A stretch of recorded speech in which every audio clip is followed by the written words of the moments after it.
தேவனுக்கும் கர்த்தராகிய இயேசு கிறிஸ்துக்கும் மாலை வணக்கம் தெரிவித்துக் கொண்டு இந்த பாடத்துக்குள்ளே போகலாம். இப்போது கிறிஸ்மஸ் வருது இல்லையா? கிறிஸ்மஸ்னாக்கா நம்மளுக்கு எல்லாருக்கும் ஒரு சந்தோஷம். இயேசு கிறிஸ்துவோடைய பிறந்தநாள் வருது, புது வருஷம் வருது. நம்ம ஒரு புது மனுஷனாக அடி எடுத்து புது வருஷத்துக்குள்ளே போகிறோம். புது வருஷம் வரும், எல்லா வருஷமும் புது வருஷம் வரும்.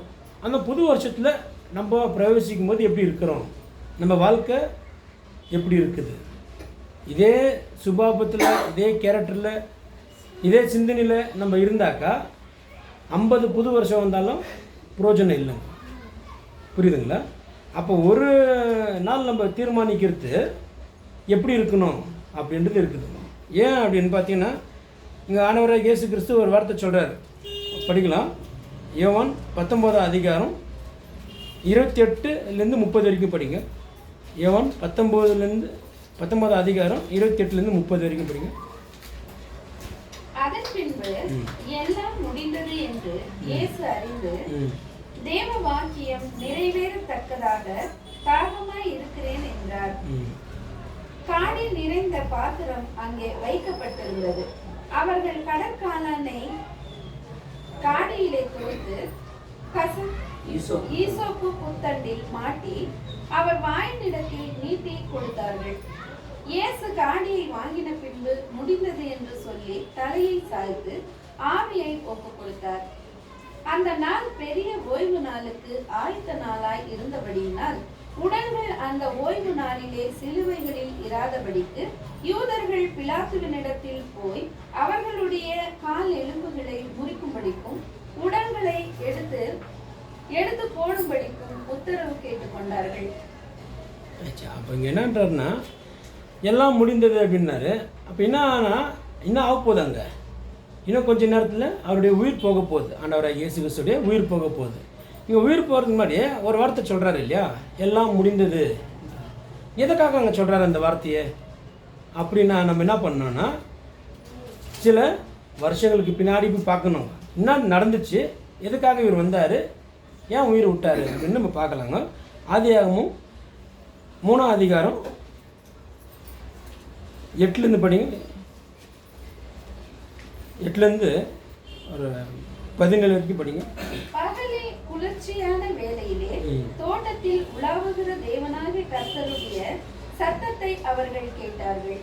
அப்பொழுது ஆதாமும் அவன் மனைவியும் தேவனாகிய கர்த்தருடைய சன்னதிக்கு விலகி தோட்டத்தின் விருட்சங்களுக்குள்ளே ஒளித்துக் கொண்டார்கள். இப்போ இவங்க என்ன பண்ணுறாங்கனாக்கா, தேவனுடைய சத்தத்தை கேட்டு ஒளிஞ்சிக்கிறாங்க. அப்போ என்ன பண்ணாங்க, அவங்க ஏதோ ஒன்று பண்ணியிருக்கிறாங்க. புரியுதுங்களா? தேவனுடைய சத்தத்தை கேட்டு ஓடி போய் ஒளிறதுக்கு காரணம்னா, இப்போ யார் ஒளிவாங்க, தப்பு பண்ணவங்க ஒளிவாங்க. அதுக்கு முன்னாடியெல்லாம் பார்த்தீங்கன்னா அவங்க தப்பு பண்ணலை. அப்போ அந்த டைமில் ஏதோ ஒரு தப்பு பண்ணியிருக்கிறாங்க. என்ன பண்ணுறாங்க, ஓடி அவருடைய சத்தத்தை கேட்டு பயந்து ஓடுறாங்க. இப்போ நம்ம கூட ஏதாவது தப்பு பண்ணிட்டாக்கா அந்த நடுக்கம் அப்படியே இருக்கும். புரியுதுங்களா? உடம்புல அந்த பயம் பதற்றமாகவே இருக்கும். என்ன நடக்க போகுது, எது நடக்குதோ அந்த பயம் இருந்துகிட்டே இருக்கும். அந்த பயத்தில் என்ன பண்ணுறாங்க, ஓடி ஒளிறாங்க. அப்புறம் கேள்விப்படிங்க. அப்பொழுது தேவனாகிய கர்த்தர் ஆதாமை கூப்பிட்டு, நீ எங்கே இருக்கிறாய் என்றார். அதற்கு அவன், நான் தேவனுடைய சத்தத்தை தோட்டத்திலே கேட்டு நான் நிர்வாணியாய் இருப்பதினால் பயந்து ஒளிந்து கொண்டேன் என்றார். அதாங்க என்னன்னாக்கா, இப்போ நம்மளுடைய அப்பா வராரு, வேலைக்கு போயிட்டு இல்லை ஏதோ வெளியூருக்கு போயிட்டு வராருனாக்கா நம்ம என்ன பண்ணுவோம், அப்பான்னு ஓடி போயிட்டு என்ன பண்ணுவோம், சத்தை போட்டு அவரை கட்டி பிடிச்சி முத்தம் கொடுப்போம். ஏன்னா நம்ம அப்பா ரொம்ப நாள் விட்டு நம்மளை வராரு, நம்மளை பார்க்க வராரு அப்படின்னு சந்தோஷத்தில் ஓடுவோம். தப்பு பண்ணியிருக்கிற போது என்ன பண்ணுவோம், அம்மா என்னன்னுவாங்க, உங்கள் அப்பா ஒட்டம் சொல்கிறேன் அப்படின்னும் போது என்ன ஆகும், அந்த பயம் வந்துடும்.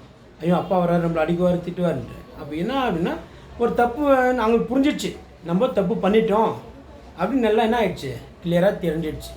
அது என்ன தப்பு பண்ணிட்டாங்கன்னாக்கா கீழே படிங்க அப்படியே.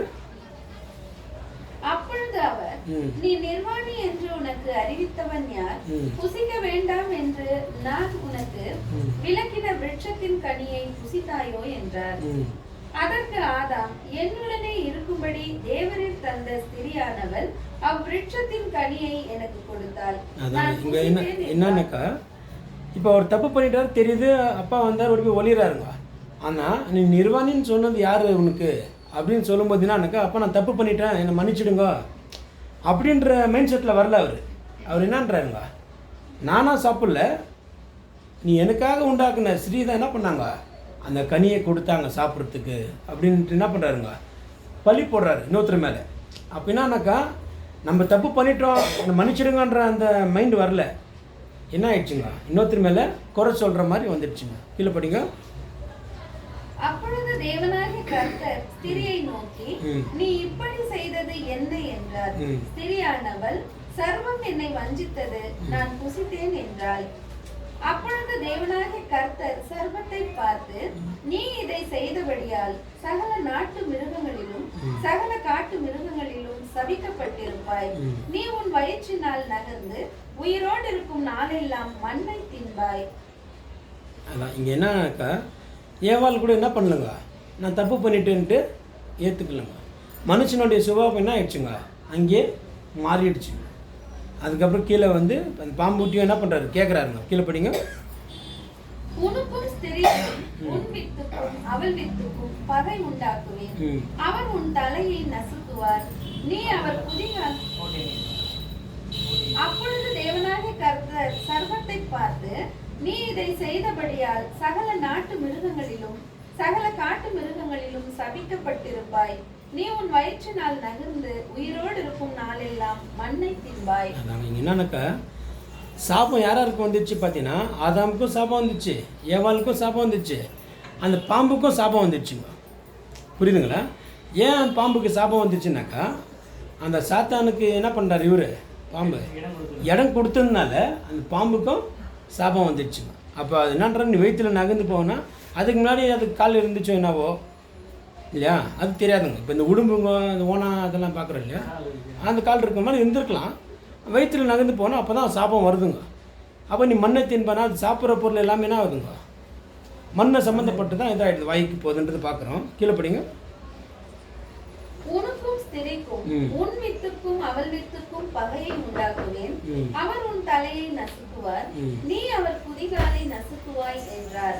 அதாங்க இங்கே என்ன சொல்கிறார் பார்த்தீங்கன்னா, உன் வித்துக்கும் அவள் வித்துக்கும் நான் பகையை உண்டாக்குவேன்றார். புரியுதுங்களா? என்னன்றாருங்க அங்கே, உன் வித்துக்கும் அவள் வித்துக்கும் நான் பகையை உண்டாக்குவேன், அவள் வித்து வந்து உன்னுடைய தலையை நசுக்கும்ன்றார். புரியுதுங்களா? ஏறக்குறைய 5000-4000 வருஷத்துக்கு முன்னாடி நடந்த கதைக்கும் இயேசு கிறிஸ்துவோட சிலுவைக்கும் என்ன இருக்குதுங்க, சம்பந்தம் இருக்குது.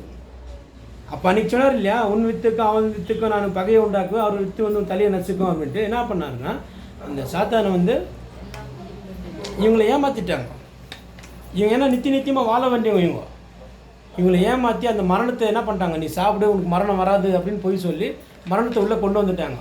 அந்த மரணத்தை என்ன பண்ணணும், மறுபடியும் வாங்கணும் இவர். அப்போ தான் என்ன பண்ணுறாரு, சிலுவையில் வந்து சொல்கிறாரு எல்லாம் முடிந்தது என்றார். அப்போ என்னன்னா, நீங்கள் சொன்னபடி நான் என்ன பண்ணிட்டேன், செஞ்சிட்டேன், அப்பா எல்லாம் முடிஞ்சிச்சு, நான் என்ன பண்ணிட்டேன், சாத்தானுடைய தலையை உடைச்சிட்டேன். புரியுதுங்களா? இப்போ வந்து சாத்தான் வந்து என்ன பண்ண முடியாதுங்க, யாரையும் டேரெக்டாக போய் அட்டாக் பண்ணி பிடிக்க முடியாது. என்னன்னா, ஒரு சைடில் இருந்துக்குன்னு ஜனங்களை தூண்ட முடியும், அப்படி செய் இப்படி செய் அப்படின்னு சொல்லலாம். கட்டாயப்படுத்தி நம்மளை என்ன பண்ண முடியாது, பாவத்தில் தள்ள முடியாது.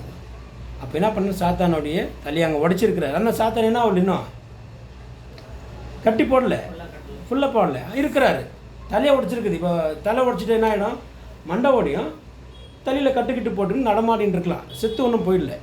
புரியுதுங்களா? அப்படி இருக்கிறாரு இப்போ சாத்தானு. இப்போ இதுக்கப்புறம் நம்ம என்ன பார்க்க போகிறோம்னா, அடிப்படை யோவான் 4:34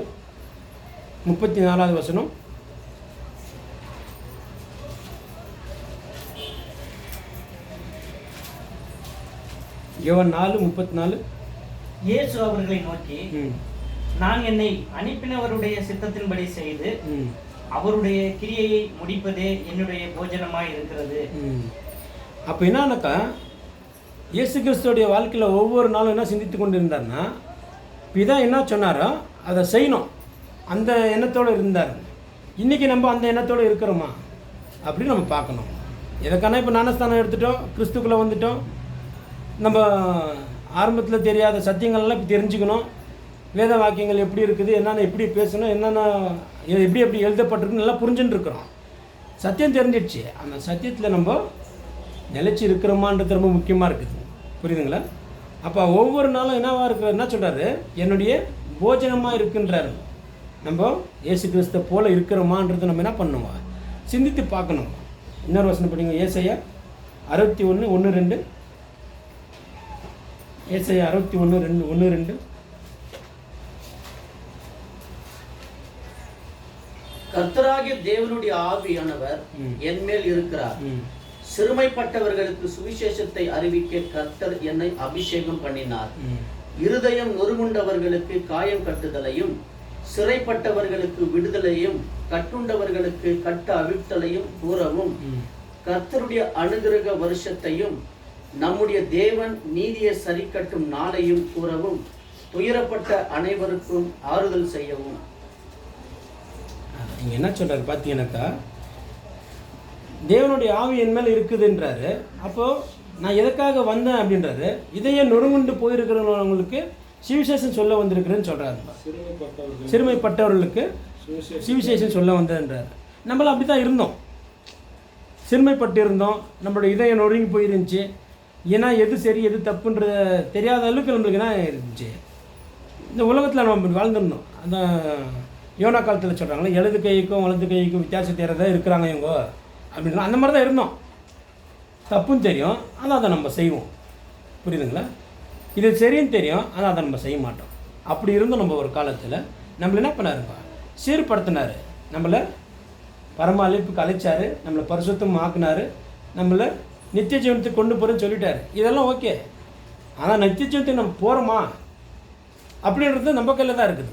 ஏன் அப்படின்னு பார்த்தீங்கன்னாக்கா, இயேசு கிறிஸ்து ஒவ்வொரு நாளும் தேவன் சொன்ன வார்த்தையை என்ன பண்ணார், மனசில் வச்சுக்கினே இருந்தார், அதை சிந்தித்து கொண்டே இருந்தார், அதன்படி தான் செஞ்சுக்கிட்டு இருந்தார். இப்போ நம்ம ஞானஸ்தானம் எடுக்கிறதுக்கு முன்னாடிக்கும் பின்னாடிக்கும் நம்மளுக்கும் இப்போ இயேசு கிறிஸ்துவோடைய வரலாறு பார்த்திங்கன்னா கிமுன்னு இருக்கும். இயேசுக்கு முன்ன இயேசுக்கு பின்னன்னு நம்மளுக்கும் ஒரு வரலாறு இருக்குது. ஞானஸ்தானத்துக்கு முன்ன ஞானஸ்தானத்துக்கு பின்னன்னுட்டு. இப்போ நம்மளுடைய வரலாறு பார்த்திங்கன்னா, நம்ம ஞானஸ்தானத்துக்கு முன்ன இருந்த கேரக்டர் நம்மளுடைய மைண்டுக்கு நல்லா தெரியுங்க. இப்போ இருக்கிற விஷயம் நம்மளுக்கு தெரியுங்க. நம்ம சிந்தித்து பார்க்கணும். அப்பைக்கும் இப்போக்கும் கொஞ்சமாவது என்ன இருக்குது, மாற்றம் இருக்குதான்னு பார்க்கணும். மாற்றம் இல்லைனாக்கா நம்மளை யாரும் மாற்ற முடியாது. நம்ம மாறலைனாக்கா நம்மளை யாரையும் மாற்ற முடியுமா? புது வருஷம் வருங்க, அது புது வருஷம் வர வர வர வர நம்ம என்ன ஆயினுக்கிறோம், பழசாயினுக்கிறோம், வயசாயின்னு போயின்னு இருக்கு. குழந்தைக்கு எவ்வளோ இதோ அதோ நம்ம என்ன பண்ணுறோம், பெருசாகினுக்கிறோம். அவங்க ஆல்ரெடி சொல்லிக்கிறாரு 70 இல்லை 80ன்னுட்டு. நம்ம என்ன பண்ணுக்கிறோம், அந்த வருஷத்தை ஃபில்அப் பண்ணுக்கிறோம். நம்ம லைஃப்பில் என்ன பண்ணுக்கிறோன்றது நம்ம சிந்தித்து பார்க்கணும். புரியுதுங்களா? இப்போ கிறிஸ்மஸ் வருது. கிறிஸ்மஸ் எதுக்காக வருதுங்க? இயேசு கிறிஸ்துவோடைய பிறப்பு. அவர் பிறந்தார். இந்த பிறப்புக்கும் இந்த இறப்புக்கும் இருக்கிற நடுவில் இருக்கிற கேப்பு தான் நம்ம ஃபில்அப் பண்ணுங்க. புரியுதுங்களா? நிறைய பேர் என்ன பண்ணுவாங்க, இந்த கிறிஸ்மஸை பற்றி நல்லா சந்தோஷமாக ஆடி பாடி பேசுவாங்க, சொல்லுவாங்க.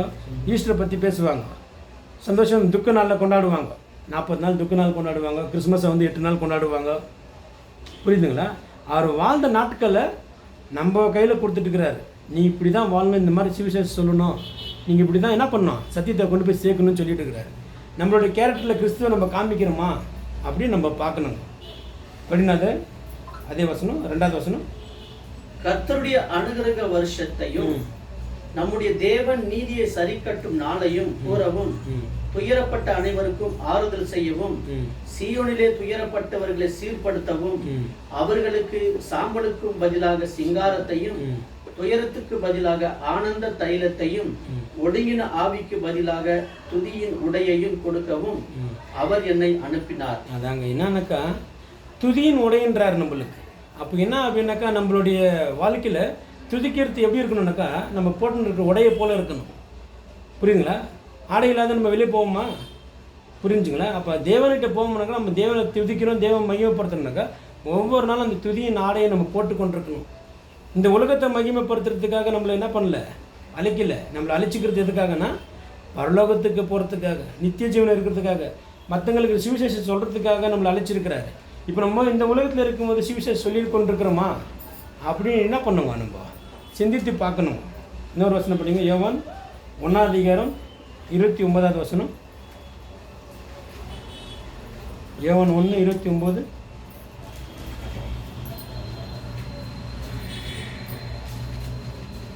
மறுநாளிலே யோவான் இயேசுவை தன்னிடத்தில் வர கண்டு, இதோ உலகத்தின் பாவத்தை சுமந்து தீர்க்கிற தேவ ஆட்டுக்குட்டி. அவ்வளோதானே? அதான் இங்கே என்னன்னாக்கா, இவர் வந்து தாயின் கருவில் இருக்கும்போதே என்ன பண்ணுறாருங்க, இயேசு கிறிஸ்துவோடைய பேரை கேட்ட உடனே சந்தோஷப்படுறாரு, துள்ளி குதிக்கிறார். இந்த வசனம் வந்து ரொம்ப சில சகோதரங்க வந்து என்ன பண்ணுவாங்க, அதை வந்து ஒரு ஜபமாகவே வச்சுருப்பாங்க. உன் குழந்தை சத்தம் கேட்ட உடனே என்ன வெளுத்தில் குழந்தை துள்ளி குதிச்சதுன்னு சொல்லிட்டு ஒரு ப்ரேயராக வச்சுருப்பாங்க. அதை இப்போ என்ன அப்படின்னு பார்த்தீங்கன்னா, இவர் வந்து எதுக்காக வந்தாருன்னாக்கா, இயேசு கிறிஸ்துக்கு வழி காட்டணும், அதுக்காக வந்தார். இயேசு கிறிஸ்துக்கு ஞானஸ்நானம் கொடுத்தாரு, சொல்கிறாரு, இதோ உலகத்தின் பாவத்தை சுமந்து தீர்க்கிற தேவ ஆட்டுக்குட்டி அப்படின்னு சொல்கிறாரு. இதெல்லாம் சொல்கிறாரு, இது பண்ணுறாரு. ஆனால் கடைசியில் ஒரு நிமிஷம் என்ன பண்ணிடுறாருங்க, வருவது நீதானா இல்லை வரத்துக்கு யாராவது காத்துட்டு இருக்கணுமான்றாரு. ஏன்னா அப்படின்னாக்கா ஒரு விஷயம்னாக்கா, இப்போது நம்ம ஒருத்தரை இன்வைட் பண்ணுறோன்னாக்கா, நீங்கள் வாங்க வந்து பேசுங்க அப்படின்னு சொல்கிறோன்னாக்கா, அங்கே வந்த பிறகு நம்ம என்ன பண்ணிடணும், அந்த இடத்துலேருந்து விலகிடணும். அவங்கள்ட்ட மைக்கை கொடுத்துட்டு அந்த இடத்துல நம்ம இறங்கி போயிடணும், நம்ம சைடில் போய் நிற்கணும். இதுதான் நடக்கிறது, காலங்காலமாக எல்லாத்தையும் நடக்கிறது. இப்போ ஒரு மேடை மேலே பேசுகிறாங்கன்னாக்கா, இப்போ நம்ம என்னுடைய அண்ணா பேசுவாருங்கோ அப்படின்னு சொன்ன பிறகு அவர் பக்கத்தில் எங்கேயும் நின்றுட்டு இருக்க முடியாதுங்க, அவர் கீழே இறங்கிடணும், இவர் பேசணும். இதுதான் நடக்கிற விஷயம். ஆனால் என்னன்னாக்கா, அந்த நேரத்தில் அவருக்கு புரியுதுங்களா, யோவானுக்கு இங்கே என்ன நடந்துருக்குது, என்ன நடக்க போகுதுன்னு புரியல. ஆனால் இயேசுக்காக வாழ்ந்தவர். அவர் உள்ள எல்லா மனுஷனும் போல் என்ன பண்ணல, துணி போடல.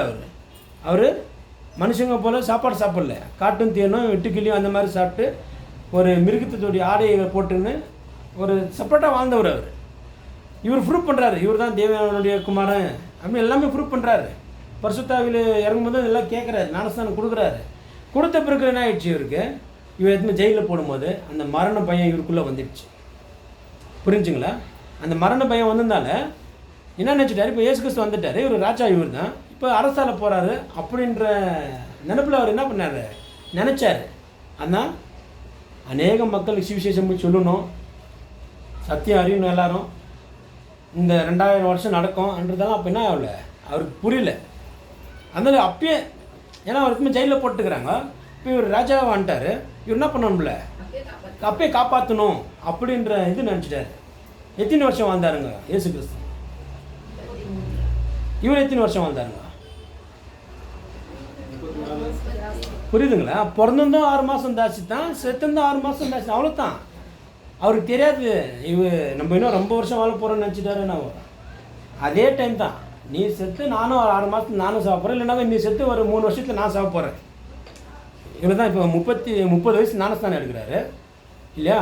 அந்த 3.5 வருஷம் ஊழியம் செய்கிறாரு. அந்த 3.5 வருஷத்தில் இவர் வந்து ஒரு 6 மாதம் இல்லை 1 வருஷம் அந்த கேப்பில் இவர் இறந்துருக்கலாம். அதுக்கப்புறம் மீதி இருக்கிற கேப்பில் இவர் வாழ்ந்துட்டு இவரும் இறந்துடுறாரு. அப்போ என்ன அப்படின்னு பார்த்தீங்கன்னாக்கா, அவரை போல் நம்ம என்ன பண்ணியிருக்கிறோம், இயேசு கிறிஸ்து ஏற்றுக்கொண்டிருக்கிறோம், இயேசு கிறிஸ்துக்காக நம்ம வாழ்ந்து கொண்டிருக்கிறோம். ஆனால் நம்மளுடைய வாழ்க்கைக்கு எல்லாமே அடையாளம் வச்சுட்டுக்கிறாரு பாருங்க. இந்த மாதிரி இருந்தவர் கூட என்ன ஆகிட்டாருங்க, லாஸ்ட் மூமெண்ட்டில் விட்டுட்டாரு சொல்கிறாரு இல்லைங்களா? பரலோகத்தில் பெரியவனோட சிறியவனாக இருக்கிறாருன்னு சொல்கிறாங்க இல்லையா? அப்போ என்ன பண்ணுறாரு, இவரை உயர்த்துறாரு. அப்போது இந்த உலகத்தில் இருக்கிற தீர்க்கதரிசியை பார்க்கல இவர் உயர்ந்தவர்ன்றாரு. அந்த பரலோகத்தில் என்னவா இருக்கிறார், இவர் சிறியவராக இருக்கிறாரு. இன்றைக்கி சிறியவராக இருக்கிற நம்ம கையில் அந்த அதிகாரத்தை கொடுத்துட்டுருக்கிறாரு. இப்போ நம்ம எவ்வளோ உஷாராக இருக்கணும். ஏன்னா கடைசி காலத்தில் இருக்கிறோம் நம்ம. இப்போ பார்த்தீங்கன்னாக்கா கடைசி காலன்றோம். இந்த கடைசி காலம் எப்போ வரும்னு தெரியாது நம்மளுக்கு. ஆனால் இப்போ வருஷத்துக்கு கடைசித்துக்கு வந்துட்டுக்கிறோம் நம்ம. புரியுதுங்களா? இப்போவும் நம்ம மனம் திரும்பலைனாக்கா அவ்வளோதாங்க. புரியுதுங்களா? புது வருஷம் வரத்துக்குள்ளே யார் இருக்கிறாங்க யார் இல்லைன்றது கேரண்டி இல்லை. எப்போ என்ன நடக்குன்னு யாருக்கும் தெரியாதுங்க. என்ன வேணால் நடக்கலாம். ஆனால் நம்ம சீர்படுத்திக்கலனாக்கா லைஃபு அப்படியே தான் இருக்கும். புரியுதுங்களா? இன்னொரு வசனம் படிங்க. 1 யோவான் 2:2. 1 யோவான் 2:2 படிங்க. நம்முடைய பாவங்களை நிவர்த்தி செய்கிற கிருபாதார பலி அவரே. நம்முடைய பாவங்களை மாத்திரமல்ல, சர்வலோகத்தின் பாவங்களையும் நிவர்த்தி செய்கிற பலியாய் இருக்கிறார். அதாங்க என்ன சொல்றாரு, நம்மளுடைய பாவங்களுடைய என்ன பண்றாரு, நிவர்த்தி செய்யறாரு. நம்ம செஞ்சுக்கிற பாவத்தெல்லாம் மன்னிக்கிற இது பண்றாருங்க. சர்வலோகத்து பாவத்தை என்ன பண்றாருங்க, அவர் மன்னிக்கிறாரு. இன்னும் நம்மளுடைய சகோதர சகோதரிக்குள்ள இருக்கிற பாவங்களை நம்ம மன்னிக்காம இருந்து நம்ம இன்னும் அந்த வைராகியத்தை வைத்து கொண்டு நம்ம கிறிஸ்துவை பின்பற்றுறோம்னு சொன்னாக்கா அது என்ன ஆகாதுங்க, அது பேருக்கு மட்டும் நம்ம என்ன இருக்கும், கிறிஸ்துவங்களாக இருக்கும். சும்மா நம்ம வாழ்க்கையில் கிறிஸ்து இருக்க மாட்டார். புரியுதுங்களா? இப்போ ஒரு இடத்துல ஒரு மனுஷன் வேலை செய்கிறான்னாக்கா நாளாவது என்ன ஆகணும், அவனுக்கு ப்ரமோஷன் ஆகணும். புரியுதுங்களா? இப்போ ஒரு குழந்தைன்னு பார்த்தீங்கன்னாக்கா குழந்தை என்ன ஆச்சுங்க, கருவிலேருந்து குழந்தையாக வந்துச்சு, குழந்தைந்து பையனாக பிறந்தான், பையன்லேருந்து வாலிபன் ஆனோம், வாலிபன்லேருந்து பெருவன் ஆனோம். அப்படின்னு ஒரு வளர்ச்சியே இப்படி இருக்குது இல்லைனாக்கா, அப்போது எந்த ஒரு வளர்ச்சியும் இல்லாமல் அப்படியே இருந்தாக்கா ஒரு ப்ரமோஷன் ஆக முடியாது. நான் 2002 ஒரு செடி ஒன்று எடுத்துன்னு வந்தேன். நான் வேலை செய்யும்போது அங்கே அப்போ தான் லாஸ்ட்டு அங்கே நான் வேலை விட்டு வர போகிறேன் ஹோட்டலில். 2002 நினைக்கிறேன், 2001 இருக்கும். ஹோட்டலில் வேலை விட்டு வரும்போது மணி பிளான்ட் தொங்கின்னு இருந்துச்சு. சரி, எல்லோரும் சொல்லுவாங்க அந்த மணி பிளான்ட் எடுத்து போயிட்டு வீட்டில் வச்சாக்க வளர்த்தாக்கா மணி நல்லா வரும்ன்ட்டு. ஒரு மணி இது வரைக்கும் வந்திருந்தா பாடில்லை நம்ம பார்த்த வரைக்கும். மணி பிளான்ட் வச்சுருக்கிறேன். இப்போ ஏறக்குறைய 3 வருஷம் ஆச்சு. 3 வருஷமாக நான் வச்ச மாதிரி தாங்குது. அது வளரவும் இல்லை, சாகவும் இல்லை. புரியுதுங்களா? ஒரு பாட்டிலில் போட்டு வச்சுருக்கிறேன். அது என்ன ஆகல, நானும் நல்லா பெருசாக வரும்னு நினச்சேன். ஒன்றும் பிரயோஜனம் இல்லை. 3 வருஷம் 4 வருஷம் ஆகிட்டு இருக்குது. 2021 தான் ஒன்றுன்னு சொன்னேன்னா கொஞ்சம் மிஸ்டேக் ஆச்சு. அப்போ அந்த 4 வருஷமாக பார்த்துன்னுக்கிறேன், அப்படியே தாங்குது. அது இலை புதுசாக வர மாதிரி இருக்குது, அப்புறம் பார்த்தா அப்படியே தாங்குது. ஜாஸ்தி அமௌண்ட் 4 வருஷம் 5 வருஷத்துக்கு எப்படி வளர்ந்துருக்கணும், ஒன்றும் வளர்ச்சி இல்லை. அப்போ நான் யோசனை பண்ணாது, ஏதோ மிஸ்டேக் பண்ணிட்டுக்கிறோம். அந்த செடிக்கு வெட்டி போட்டு அங்கே ஆல்ரெடி கார்டன்கார் வெட்டி போட்டுட்டு இருந்தார். நம்ம பிடின்னு வந்துட்டோம். அந்த 4 வருஷமாக இருக்குதுனாக்கா நல்லா வளர்ந்து வரணும், வளராதக்குது இல்லை செத்தாது போயிடணும், சாகவும் மாட்டேங்குது. அப்போ என்னன்னாக்கா கிறிஸ்துவத்தில் நம்மளும் அப்படி தான் என்ன பண்ணுக்கிறோங்க இருக்கிறோம். வளர்ச்சி இல்லைனாக்கா இருக்கிறோம், வாரம் சபைக்கு போகிறோம், கூடுறோம், என்ன பண்ணுறோம், பைபிள் படிக்கிறோம், வசனம் படிக்கிறோம், சத்தியம் கேட்குறோம், எல்லாம் கரெக்டு. புரியுதுங்களா? எல்லாமே கரெக்டாக இருக்குது. அந்த ஏதோ ஒன்று இடிக்குது. அந்த ஏதோ ஒன்று தான் அது ஏதோ ஒன்றா இருக்குது. அந்த ஏதோ ஒன்றுன்றது என்ன பண்ணணும், பார்த்து அதை சீர்படுத்தணும். புரியுதுங்களா? அதை நம்ம சீர்படுத்தலைனாக்கா இருப்போம் நம்ம 10ஓட 11 கூட்டமாக அப்படியே போய்கின்னு வந்துக்கின்னு இருப்போம். லைஃபு அப்படி தான் இருக்கும். புரியுதுங்களா? சில விஷயங்கள்லாம் நம்ம சொல்லி தான் தெரிய வேண்டியதாக இருக்குது நம்ம கிறிஸ்தவங்கிட்டு. நான் ஒரு 1.5 வருஷத்துக்கு முன்னாடி ஒரு லிங்கி வாங்கினேன். அது கருப்பு கலரு ப்ளூ கலர் 2 லிங்கி வாங்கிட்டு வந்தேன். இப்போ அந்த லிங்கி இப்போ போட்டிருந்தாரு. எல்லாரும் என்ன சாமின்னு கூப்பிட்றாங்க, சோத்திர சாமி அப்படின்னு சொன்ன, சோத்திரம் ஐயான்னு சொன்னாங்க, சாமின்னு கூப்பிட்றாங்க. ஏன் சாமின்னு கூப்பிட்றாங்கன்னு பார்த்தா தான் இந்த லிங்கியோட கதை தெரியுது. இந்த மூமெண்ட்டில் போட்டிருக்கிறதுனால நான் நிறைய டைம் போட்டுக்கிறேன். இந்த மூமெண்ட்டில் போட்டுக்கிறதுனால அது என்ன, அது கருப்பாக்குறதுனால ஐயப்பா சாமின்றாங்க. ஒருத்தர் ஃபோன் பண்ணி வேலைக்கு கொஞ்சம் வாங்கன்னு கூப்பிட்டாரு. சாந்தினருக்கு போயிருந்தேன். ஐயப்பா சாமி வீட்டில் எல்லா வேலையும் முடிச்சிடுங்க, ஐயப்பா சாமி நாங்கள். நான் இதுக்கப்புறம் இந்த நம்ம பண்ணுற ஒரு சின்ன விஷயம் மற்றவங்க டிஸ்டர்பன்ஸ் ஆகுது. இந்த 2-3 மாதத்துக்கு இதை போடவே கூடாது, செயல வேணும்னு சொல்லி செயல வச்சுட்டு அந்த ப்ளூ கலர் போட்டால் அதுக்கும் சாமின்றாங்க. ப்ளூ கலர் கூட சாமி. அப்போ என்ன அப்படின்னா அங்கே மைண்ட் செட்டில் உக்காந்துட்டுருக்குது, இந்த மாதத்தில் இது சாமிங்க தான் போடுவாங்க. அப்போ நான் நினச்சிக்கினேன், துணியை தான் என்ன ஆகுது, நம்மளை காட்டுது. புரியுதுங்களா? நம்ம கிறிஸ்துவங்களா இந்துவா முஸ்லீமான்றது நம்ம போடுற துணி தான் காட்டுது. அவசரம் நம்மளுடைய கேரக்டர் என்ன பண்ண மாட்டேங்குது, அவங்கள்ட்ட காட்ட மாட்டேங்குது நம்ம யாருன்னுட்டு. நானும் பிரதர்னு பேசுகிறேன். நான் யார்ட்டையும் எப்பவுமே பிரதர்னு பேசல, எல்லாம் அண்ணான்னு தான் பேசுவேன். அவர் பிரதர்னு கூப்பிட்றேன். அப்போ கூட அவர் என்ன பண்ணுறாருங்க, அங்கே தான் வராரு. அப்போ மிஸ்டேக் எங்கே இருக்குங்க, நம்மக்கிட்ட தான் இருக்குது. நம்ம போடுற துணியில் காட்டுறது இல்லைங்க கிறிஸ்துவை, நம்மளுடைய கேரக்டரில் காட்டணும், நம்ம சிந்தனையில், நம்ம பேச்சில், செயலில் காட்டணும். இன்னொரு வசனம் படிங்க. எபிரியர் 4ஆம் அதிகாரம் 15வது வசனம்.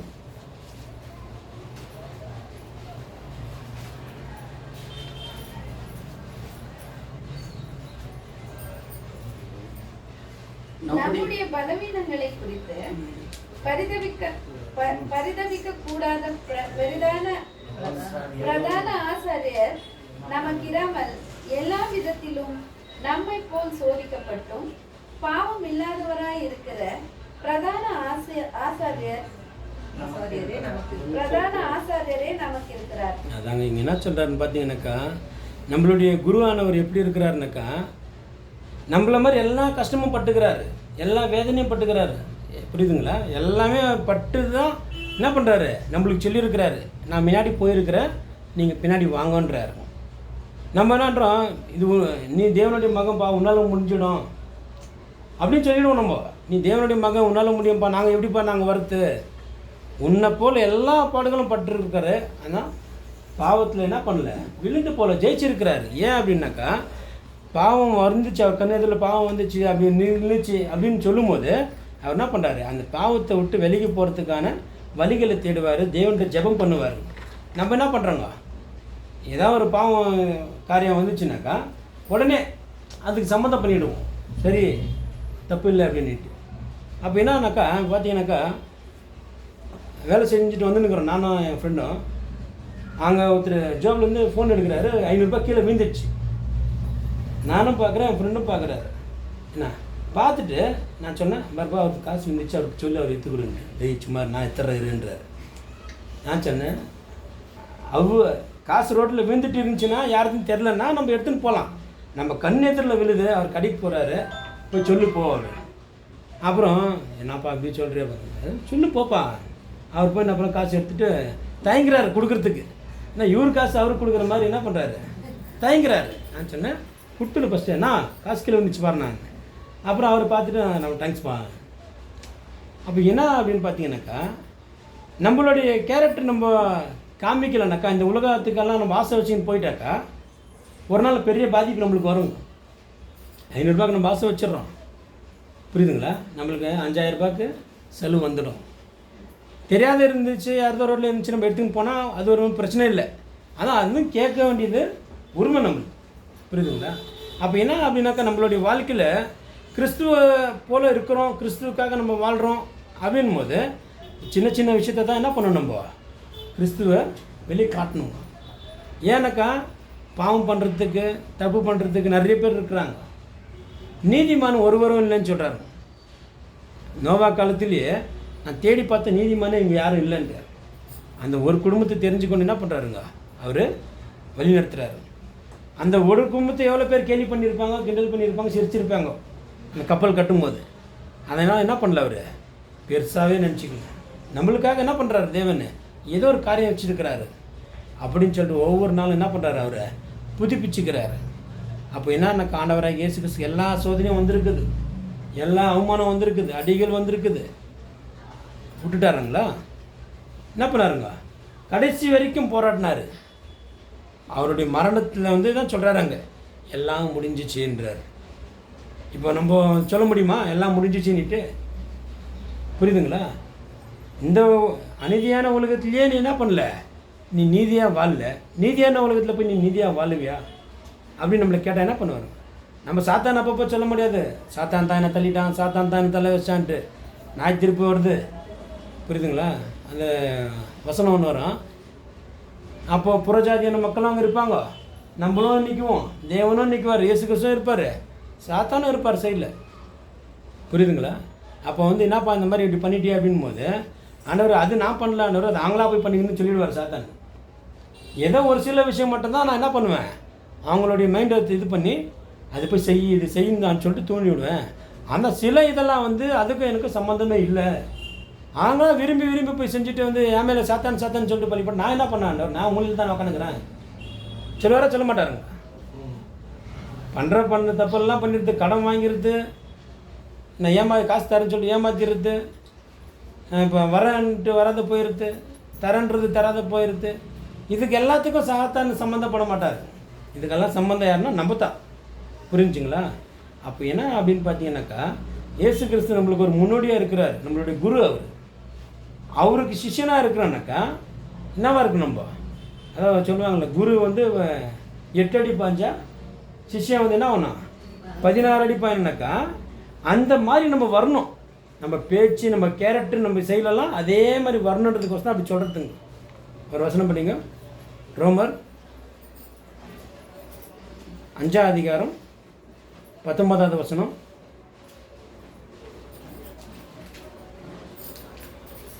ரோமர் 5:19.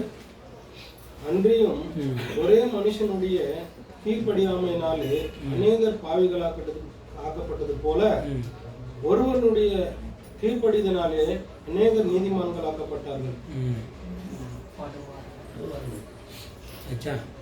இங்கே என்னன்றாரு, யாருக்கு இங்கே ஒப்பிட்டு பேசுகிறாருனாக்கா ஆதாமுக்கும் இயேசு கிறிஸ்துக்கும் சம்மந்தப்படுத்தி பேசுகிறாரு. அன்றைக்கி அந்த பழத்தை சாப்பிடாத அப்படின்னு சொன்னார். புரியுதுங்களா? அவர் என்ன பண்ணுறாரு? மீறிட்டார். ஒரு மனுஷனுடைய மீறதுனால என்ன ஆயிடுச்சு? மனு குலத்துக்கே மரணம் வந்துடுச்சு. ஒரு மனுஷனுடைய கீழ்ப்படுத்தினால என்ன ஆயிடுச்சு? எல்லா மனுஷனும் நீதிமன்றம் ஆகிட்டாங்க, எல்லா மனுஷனும் ரட்சிப்புக்குள்ள வந்துட்டாங்க, எல்லா மனுஷனுக்கும் நித்திய ஜீவன் என்ன ஆயிடுச்சு? கிடைக்க போகுது. அப்போ என்ன அப்படின்னா அந்த கீழ்ப்படிதல் தான் ரொம்ப முக்கியம். ஆதாம் பசியாக இருந்தாருங்களா அந்த பழத்தை சாப்பிட்றதுக்கு? புரியுதுங்களா? ஆதாம் இருந்த இடம் எப்படியாப்பட்ட இடங்க? 1000 கனி தோட்டம். அது பழம் இருக்கு இல்லையா? இப்போ ஆப்பிள், ஆரஞ்சு, தாரம்பு, இந்த மாதிரி ஒரு பழம் சொல்கிறோம். நம்மளுக்கு தெரிஞ்ச எத்தனை பழம் சொல்லலாம்? ஒரு 50 பழம் சொல்லலாமா? 50, ஒரு 100 பழம் சொல்லலாம் யோசனை பண்ணாக்கா. ஆனால் இயேசு கிறிஸ்து ஆதாம் இருந்த காலத்தில் எவ்வளோ பழம் இருந்துச்சுனாக்கா 1000 பழம் இருந்துச்சு. புரியுதுங்களா? 1000 கனி தோட்டம். அது அந்த 1000 கனி தோட்டத்தில் அவர் ஒரு நாளைக்கு ஒரு பழத்தை சாப்பிட்டாருனாக்கா அவர் சுற்றி வர்றது இன்னொரு மறுபடியும் அந்த பழத்தை சாப்பிட்றதுக்கு 1000 நாள் வேணும். புரியுதா? 1000 வருஷம் இல்லை, 1000 நாள் வேணும் அந்த பழத்தை மறுபடியும் சாப்பிட்றதுக்கு. ஏன்னா அவ்வளோ பழங்க இருக்குது. அப்போ என்ன அப்படின்னு பார்த்தீங்கன்னா ஆதாம் பசிக்காக அந்த பழத்தை சாப்பிடல. சார் ருசிக்காக சாப்பிட்டாரா? அதுவும் இல்லை. ஏன்னா அந்த பழத்தை பார்க்க நிறைய பழங்களாம் ருசியாக இருந்துச்சு. அப்போ ஏன் சாப்பிட்டாரு? புரியுதுங்களா? ஏன் சாப்பிட்டாருனாக்கா ஏவாள் அந்த பழத்தை சாப்பிடுச்சுன்னா. புரியுதுங்களா? ஏவாள் யார்? ஆதாமுடைய மனைவி. அந்த பழத்து மேலே ஏவாளுக்கு ஆசையா? அந்த அம்மாவுக்கும் அந்த பழத்து மேலே ஆசையும் இல்லை, சிந்தனையும் இல்லை. ஏன்னா அந்த அம்மா நிறைய டைம் போயிருக்கு, தண்ணிக்கு போயிருக்குது, வந்திருக்குது, காட்டுக்கு போயிருக்கு, வந்திருக்கு, எல்லாம் இருக்குது. ஆனால் சாத்தான் என்ன பண்ணுறான்?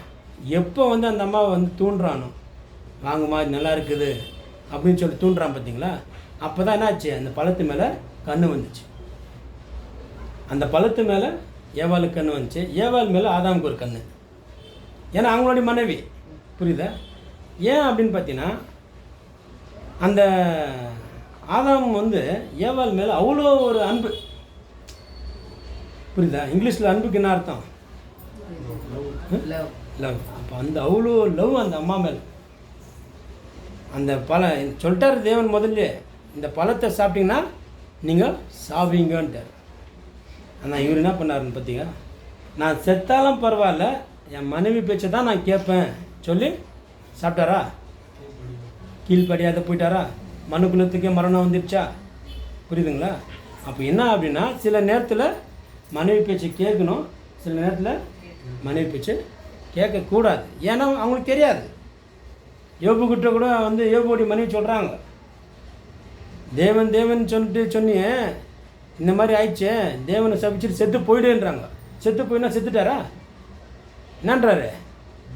வைத்திய மாதிரி பேசாதம்மா நீ, கடவுள் கொடுத்தாரு, கடவுள் எடுத்துக்கினாரு. இந்த உலகத்துக்கு நான் நிர்வாணியாக வந்தால் நிர்வாணியாக போகிறேன், ஒன்றும் பிரச்சனை இல்லை, போகும்போது சொத்தெல்லாம் மற்றிக்கின்னு போகிறேன்.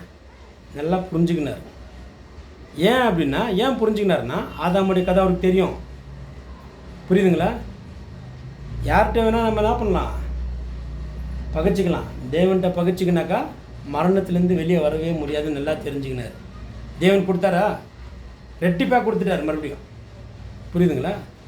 நம்ம சகோதரிங்க சில பேர் என்ன பண்ணுறாங்க, இந்த குடுகுடுக்காரன் வந்தார் நம்ம ஏரியாவில் கொஞ்சம் நாளைக்கு முன்னாடி. குடுகுடுக்காரன் அவங்களுடைய இதெல்லாம் கேட்குறாரு, அவரே வாயை விட்டு கேட்குறாரு என்னென்ன பிரச்சனை ஏதுன்ட்டு. இவங்கெல்லாம் சொல்கிறாங்க அப்படி ஆயிடுச்சு இப்படி ஆயிடுச்சுன்னுட்டு. சரி உங்கள் பிரச்சனைலாம் நான் சால்வ் பண்ணுறேன், என்ன பண்ணுங்க, ஒரு 3500 ரூபா மொய் வையுங்கோ அப்படின்னாரு. ஒரு அம்மா வந்து என்ன பண்ணிச்சு 3500 வச்சிடுச்சு. நம்ம ஏரியாவில் பார்த்த கதை இது. இன்னொரு அம்மா வந்துட்டு இந்த மாதிரி என் பையனுக்கு வேலையே இல்லை, ரொம்ப கஷ்டப்படுறான், கொஞ்சம் உடம்பு சரியில்லைன்னு. இன்றைக்கே அவனுக்கு என்ன பண்ணணும், ஒரு கட்டி ஆகணும், நாளைக்குள்ளே அவன் செத்துருவான் அப்படின்ட்டாங்க. அந்த அம்மாட்ட ஒரு 2000 ரூபாய் வாங்கிட்டான். ஒரு 5000 ரூபாய் 6000 ரூபாய் கலெக்ஷன் பண்ணிக்கின்னு ஏதோ ஒரு தாயத்தை எடுத்து கையில் கொடுத்துட்டு இதை கையில் கட்டுங்க. 3 ரோடு இருக்கும், அந்த 3 ரோடில் பார்த்துட்டு முக்கோட்டில் இந்த மண்ணை வச்சுட்டு திரும்பி பக்கத்தை வந்துடுங்க. அங்கேருந்து திரும்பி பக்கத்தை அவங்க வரத்துக்குள்ளே இவன் திரும்பி பக்கத்தை இங்கே போயிட்டாரு இவர். அப்போ என்னன்னாக்கா இந்த குடுகுடுக்கார அந்த கதையெல்லாம் சொல்லும்போது ஜனங்களுக்கு வந்து ஒரு ஃபீலிங் வந்துடுது. இன்னும் சில பேர்லாம் பார்த்தீங்கன்னா கையில் காலில் இருக்கிற கம்புலெல்லாம் கழட்டி கூட போட்டுக்கிறாங்க. அந்த அளவுக்கு என்ன பண்ணுறாங்க, அவங்க எமோஷ்னல் ஆகிடுறாங்க. அப்போ சகோதரிங்க வந்து எமோஷ்னல் ஆகும்போது அது சரி தப்புன்றது என்ன பண்ணுறதுக்கு அவரில் ஏசிக்கு தெரியறதில்ல. ஆனால் சகோதரிங்க வந்து கெட்டவங்க ஒன்றும் இல்லை, நல்லவங்க தான்.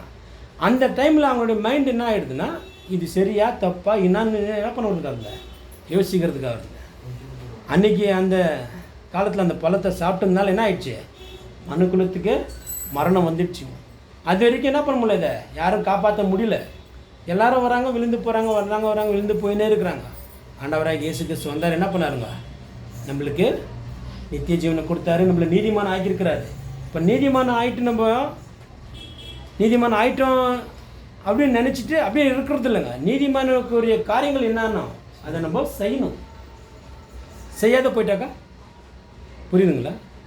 அப்போ நம்ம அந்த காரியத்தை செஞ்சால் தான் நம்ம என்ன பண்ண முடியும், நீதிமானாக நம்ம இந்த உலகத்தில் வாழ்ந்தால் தான் புறஜாதிய மக்கள் நம்மளோட பார்க்குவாங்க. இவங்களுடைய கேரக்டர் எப்படி, இவங்களுடைய விசுவாசம் எப்படி, இவங்க கிறிஸ்துக்கள் எப்படி இருக்கிறாங்கன்றதெல்லாம் புரிஞ்சுக்கனாக்கா நம்ம என்ன பண்ணுவோம், சொல்ல தேவையில்லை. யாருக்கும் நான் கிறிஸ்துவன் நம்ம சொல்ல தேவையில்லை, அவங்களே சொல்லுவாங்க இவங்க கிறிஸ்துவங்கப்பா, இவங்கள்ட்ட அந்த அன்பு இருக்குது, இயேசு கிறிஸ்துக்கிட்ட இருந்த அன்பு இவங்கள்ட்ட இருக்குது, இவங்கள போல் இருக்கணும். சில பேர் என்கிட்டயே சொல்கிறாங்க, நிஜமாக நீங்கள் என்ன நினச்சிக்கோங்க, நான் வந்து என்னுடைய வாழ்க்கையில் நான் உங்களை தான் நான் ரோல் மாடலாக வச்சுன்னுக்கிறேன்றாங்க. நான் என்ன பண்ணிட்டேன்னு தெரியல, அந்த மாதிரி புரியுதுங்களா? அப்போ என்கிட்ட வந்து சில அவங்க வந்து இந்து பேக்ரவுண்டில் இருக்கிறாங்க தான், அவங்க சொல்லுவாங்க உன்னை பார்க்கும்போது எனக்கே சில டைமில் வந்து இருந்தால் சவுந்தா மாதிரி இருக்கணும்ப்பா, நல்லா கேரக்டர்ப்பா வந்து அப்படின்ற மாதிரி நாங்களாம் இது பண்ணுவோம் அப்படின்னு சொல்லுவாங்க. நான் யோசனை பண்ணேன், நான் அந்த மாதிரி நான் ஒன்றும் சாதிக்கலையே, எதுக்கு நீங்கள் அப்படி சொல்கிறீங்க? இல்லை உங்கள்கிட்ட நிறைய கேரக்டர் இருக்குது, அது வந்து உனக்கே தெரியறதில்ல, அதான் நீ பண்ணும்போது எங்களுக்கு அது ரொம்ப பிடிக்குது. நாங்கள் ஏதாவது கோவத்தில் கத்தின்னு இருக்கும்போது நீ சொல்லுவேன் மறுப்பா அதெல்லாம் நீங்கள் பேசாதீங்க, கொடுத்தேன்னு சொல்லி இல்லைன்னா இல்லைன்னு சொல்லு, தேவையில்லாத கதைங்க பேசி என்ன பண்ணாதீங்க, வேற ஏதாவது கதையை பேசி இது பண்ணிக்காதீங்க அப்படின்ட்டு சில டைம் நான் பேசியிருக்கிறேன்னு அவங்க சொல்கிறாங்க நம்மளுக்கு. அப்போ என்ன அப்படின்னா அது வந்து நான் பேசின மாதிரி இல்லைங்க, எனக்குள்ள தேவன் வந்து என்ன பண்ணுறாருங்க, பேச வச்சுன்னு இருக்கிறாரு. புரியுதுங்களா? எங்கேயோ இருந்தோம், தேவன் அறியாத ஒரு காலத்தில் இருந்தோம், நினச்சதெல்லாம் கல் மண்ணெல்லாம் கும்பிட்டுன்னு போயின்னு இருந்தோம். நம்மளை என்ன பண்ணார், இந்த மண்ணுக்குள்ளே தேவன் வந்து நம்மளை மனுஷனாக ஆக்கினார். மனுஷனாக ஆக்கி நம்மளை பரிசுத்தமாக்கி நம்மளை நீதிமானாக்கி, புரியுதுங்களா, நம்மளை பரம அழைப்புக்கு அழைச்சின்னு போகிறாருனாக்கா நம்ம என்ன பண்ணோம், அதுக்கு நம்ம செவி கொடுக்கணும். அதுக்கு நம்ம செவி கொடுக்காத போயிட்டாக்கா இயேசு கிறிஸ்து வந்ததுக்கு நம்மளுக்கு என்ன இல்லைங்க, சம்மந்தம் இல்லாத போயிடும். இயேசு எனக்காக தான் மரித்தாருன்ட்டு ஒவ்வொரு நாளும் நம்ம சிந்திக்கணும்.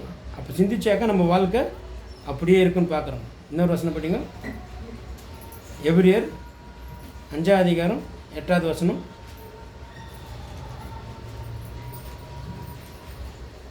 எபிரியர் 5:8. அவர் குமாரனாய் இருந்தும் பட்ட பாடுகளினாலே கீழ்ப்படிதலை கற்றுக்கொண்டு தாம் பூரணரான பின்பு தமக்கு கீழ்ப்படுகிற யாவரும் நித்திய ரட்சிப்பை அடைவதற்கு காரணராகி. அதாங்க என்ன சொல்றாரு, அவருடைய குமாரனா இருந்தும் என்ன பண்ணாரு, பட்ட பாடுகளால கீழ்ப்படிதலை கற்றுக்கொண்டாரு. அப்புறம் நெக்ஸ்ட் தாம் பூரணரான பின்பு தமக்கு கீழ்ப்படுகிற யாவரும். அதான் இங்க என்ன சொல்றாரு, அவருக்கு கீழ்ப்படுகிற யாருக்கும். அப்பனா நம்ம அவருடைய வார்த்தைக்கு நம்ம கீழ்ப்படுகிறோமா, அவர் சொன்ன வார்த்தை படி நம்ம செய்யறோமான்றது ரொம்ப முக்கியமா இருக்குதுங்க. கீழ்ப்படிங்க. யாவரும் நித்திய ரட்சிப்பை அடைவதற்கு காரணராகி. அதான் நம்ம நித்திய ரட்சிப்பை நம்ம அடையணும். நம்ம அப்போ என்ன நித்திய ரட்சிப்பை அடையணும் அப்படின்னாக்கா இயேசு கிறிஸ்துவோடைய வார்த்தைக்கு நம்ம என்ன பண்ணணும், கீழ்ப்படியணும், அவர் சொன்ன மாதிரி நடக்கணும். இப்போ ஒரு எஜமா கூட என்ன பண்ணுறாரு, வந்து வீட்டில் வந்து சொல்வார், வரப்பா இந்த பைப்பெல்லாம் போட்டு இந்த வேலைலாம் செஞ்சுடு, இந்த வீட்டுக்கு பெயிண்டெல்லாம் அடிச்சிடு அப்படின்னு சொல்லுவார் ஓனர். அப்போ சொல்கிறாருன்னாக்கா நம்ம என்ன பண்ணுறோம், சரி சார் எல்லாம் செய்கிறேன் சார் சொல்லிட்டு போய் கொஞ்சம் அட்வான்ஸ் கேட்கும், கொஞ்சம் அட்வான்ஸ் கொடுங்க சார், கொஞ்சம் மெட்டீரியல்லாம் வாங்கிட்டு வரணும் அப்படின்னு சொல்லிட்டு கேட்போம். அட்வான்ஸ் கொடுப்பாங்க. அப்புறம் ஒரு 2 நாள் விட்டுட்டு ஓனர் வந்து பார்ப்பாரா பார்க்க மாட்டாரா, என்ன செஞ்சுருக்கிறாங்க என்ன பண்ணுக்கிறான்னு பார்க்குவார். அவர் அன்றைக்கி அட்வான்ஸ் கொடுக்கும்போது இருந்த மாதிரியே இருந்துச்சுன்னா வீடு, 2 நாள் விட்டுட்டு நம்ம போயிட்டு சார் இன்னும் ஒரு 2000 ரூபாய் அட்வான்ஸ் கொடுனாக்கா என்ன சொல்லுவாருங்க, என்ன பண்ணியிருக்கிற வேலை நீ அதை சொல்லுன்னுவார். இல்லை சார் அங்கே போய் அது பண்ண இது பண்ணது, நான் எப்படி வீடு விட்டுன்னு அப்படியே தான் இருக்குது வீடு, ஒரு மாற்றமும் இல்லை, நீ சும்மா அட்வான்ஸ் கேட்டிருந்தா உங்கள் கை மேலே குச்சி எடுத்துன்னு அடிச்சிடுவேன், நீ ஃபஸ்ட் என்ன பண்ணு போய் செய்யணுவார். அப்புறம் நம்ம உட்காந்து பட்டிக்கிட்டெல்லாம் பார்த்து பெயிண்டிங் எல்லாம் பார்த்து இருக்குது. அப்புறம் சொல்லுவார் என்ன வேலை இருக்குதாங்க, ஆயிருக்கு சார்.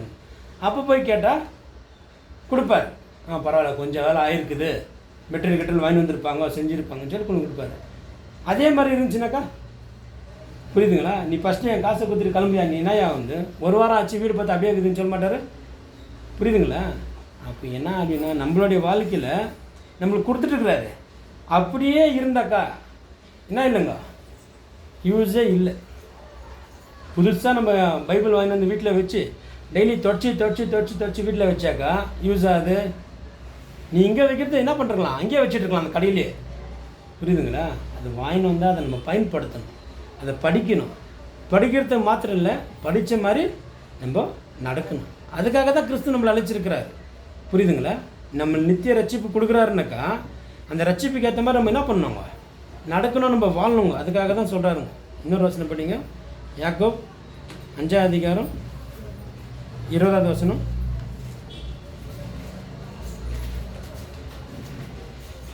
தப்பி போன மார்க்கத்தில் நின்று பலியை திருப்புகிறவன் ஒரு ஆத்மாவை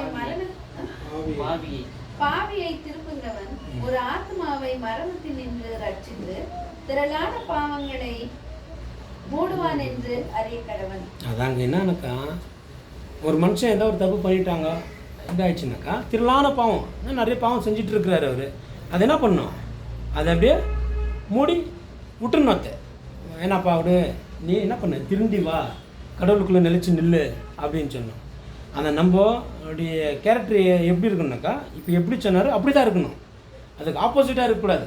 ஏதோ ஒரு சின்னதாக ஏதோ ஒன்று பண்ணிகிட்டு இருப்பான், அதை போட்டு பெருசாக இது பண்ணி என்ன சொல்கிறீங்க, அது பண்ணி ரொம்ப இது பண்ணி அவன் சர்ச்சை விட்டு ஓடிடுற மாதிரி என்ன பண்ணிடக்கூடாது, நம்ம இது பண்ணிடக்கூடாது. அப்போ என்ன அப்படின்னா, நம்ம கிறிஸ்துக்குள்ளே இருக்கிற கிறிஸ்துவோடைய கேரக்டர் நம்மளுக்குள்ளே வரணும்னா, சில எல்லா மனுஷனும் பாவங்க தான். பாவம் செய்யாத மனுஷன் யார் இருக்கிறாங்க, யாருமே இல்லை. எல்லாரும் தாயின் கருவில் உண்டானுங்க, எல்லாரும் என்ன பண்ணியிருக்கிறாங்க, பாவின் மனுஷங்க தான். ஆனால் நம்மளுடைய பாவங்கள் என்ன பண்ணுறாரு, தேவனை மறந்துட்டார், அதை மன்னிச்சிட்டார், விட்டுட்டார். இனி இயேசு கிறிஸ்து நம்மளுக்கு சொல்லியிருக்க வார்த்தை என்னங்க, இனி பாவம் செய்யாது. புரியுதுங்களா? எங்கே சொல்கிறாருங்க இந்த வார்த்தை, ஸ்ரீகிட்ட சொல்கிறாரு. புரியுதுங்களா? இனி பாவத்தை செய்யாது.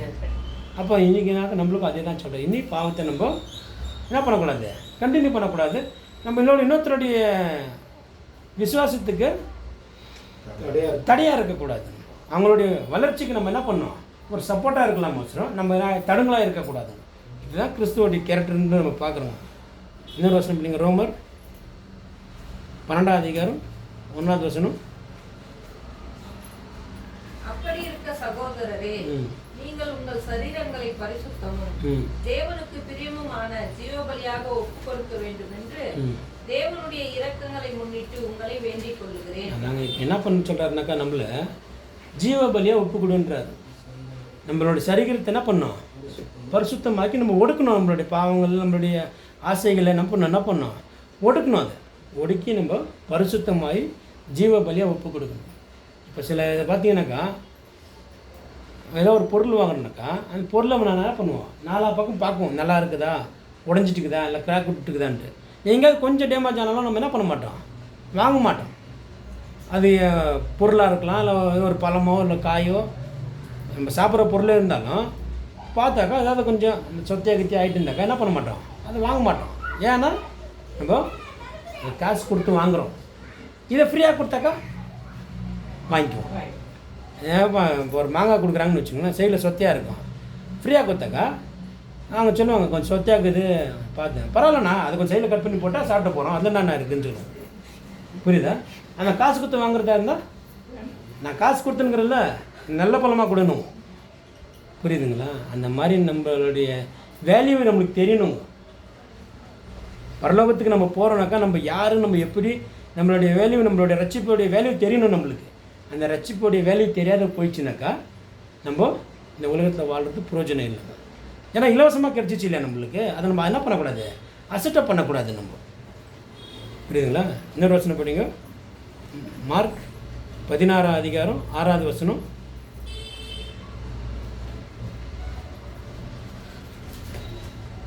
மார்க் 16:6. அவன் அவர்களை நோக்கி, பயப்படாதிருங்கள், சிலுவையில் அறையப்பட்ட நசரேயனாகிய இயேசுவை தேடுகிறீர்கள். அவர் உயிர்த்தெழுந்தார், அவர் இங்கே இல்லை, இதோ அவரை வைத்த இடம். அதாங்க இங்கே என்னன்னாக்கா, சிலுவையில் அவங்க சொல்கிறாரு நான் எல்லாம் முடிச்சிட்டேன் அப்படின்றாரு. முடித்த பிறகு என்ன நடக்குது? இப்போ இயேசு கிறிஸ்து செத்துட்டாரு. புரியுதா? அது உண்மை. இயேசு சிலுவையில் அடித்தாங்க, அவர் செத்தாரு, அது உண்மை. செத்துட்டுனா இல்லைங்க, அப்படியே ஆயிடல. 3ஆம் நாள் தேவன் என்ன பண்ணுறாருங்க, அவரை உயிரோடு எழுப்புறாரு. அவருடைய சரீரம் புதுசாக இருக்குது, அவருடைய எல்லா விஷயமும் புதுசாக இருக்குது. அப்போ இன்றைக்கி நம்மளையும் என்ன பண்ணுறாரு, பாவத்திலிருந்து நம்மளை எடுத்து நம்மளை பரிசுத்தம் ஆக்கியிருக்கிறார். நம்ம ஞானஸ்தானம் எடுத்துருக்குறோங்க. அந்த ஞானஸ்தானம் எடுத்த டேட் நம்ம ஞாபகம் இருக்கா? மறந்துடுவோம். ஞானஸ்தானம் எடுத்துருந்து ஞாபகம் இருக்குது, அந்த எந்த டேட்டில் எடுத்துன்றது ஞாபகம் இல்லை. எடுத்துருந்து ஆகஸ்ட் 15 தான் எடுத்துருப்போம். புரியுதுங்களா? ஆனால் எந்த வருஷத்தில் எடுத்துன்றது தான் மறந்துட்டு இருப்போம். வேறு ஏன்னா நம்ம எடுக்கிற டைம்லலாம் வந்து சென்டரில் கொடுக்கல இல்லையா, ஆகஸ்ட் 15 தான் ஞானஸ்தானம் கொடுத்துருப்பாரு எல்லாருக்கும். அதுதான் ஆகஸ்ட் 15 தான். எந்த வருஷத்தில் நம்ம எடுத்தோன்றதை நம்ம மறந்துட்டு இருப்போம். அது ஒன்றும் பிரச்சனை இல்லை. எதுக்காக எடுத்தோன்றதையாக ஞாபகம் இருக்கா? என்ன சொல்லி எடுத்துருப்போம் நம்ம, இனி பாவத்துக்கு மறித்து நான் நீதிக்கு பேடிக்கிறேன், நான் இனி பாவம் செய்ய மாட்டேன். புரியுதுங்களா? அப்படிதான் சொல்லி எடுத்தோம். அப்போ இப்போக்கோ நம்ம நினச்சி பார்த்தா ஞானஸ்தானத்துக்கு முன்பும் ஞானஸ்தானத்துக்கு பின்பும் ஏறக்குறைய எல்லாருக்கும் கணக்கு பண்ணி பார்த்தாக்கா ஒரு 8 வருஷம் 9 வருஷம் ஆகிட்டு இருக்குங்க எல்லாரும் தான் நம்மளுதெல்லாம். அதுக்கு மேலேயே கூட ஆயிருக்கலாம். இப்படி இதெல்லாம் ஒரு 10 வருஷம் வச்சுக்கலாம். இன்னும் ஜாஸ்திக்குதா? 14-15 வருஷம். என்ன ராமர் வனவாசம் போன மாதிரி ஆயிடுச்சு. 14 வருஷம் தான் கணக்கு. அப்போ நம்மளுடைய அந்த நாளுக்கும் இந்த நாளுக்கும் ஞானஸ்தானம் எடுக்கிறதுக்கு முந்தின நாளுக்கும் இன்றைக்கும் வித்தியாசம் ஏதாவது இருக்குதா, இல்லை வித்தியாசம் இல்லை சேம் அதே மாதிரி தான் இருக்குதா அப்படின்ட்டு நம்ம சிந்தித்து பார்க்கணும். புரியுதுங்களா? அப்படி நம்ம சிந்திக்கலன்னாக்கா வேறு யாரும் வந்து என்ன பண்ண மாட்டாங்க, சொல்ல மாட்டாங்க. புரியுதுங்களா? இது நம்மளுடைய வாழ்க்கைங்க. இயேசு கிறிஸ்து வந்தார், பிறந்தார், பாடுபட்டார், சிலுவையில் அடித்தாங்க, மரித்தார், உயிர்த்தெழுந்தார். அவருடைய வேலை என்ன பண்ணார், கரெக்டாக செஞ்சு முடிச்சிட்டார்.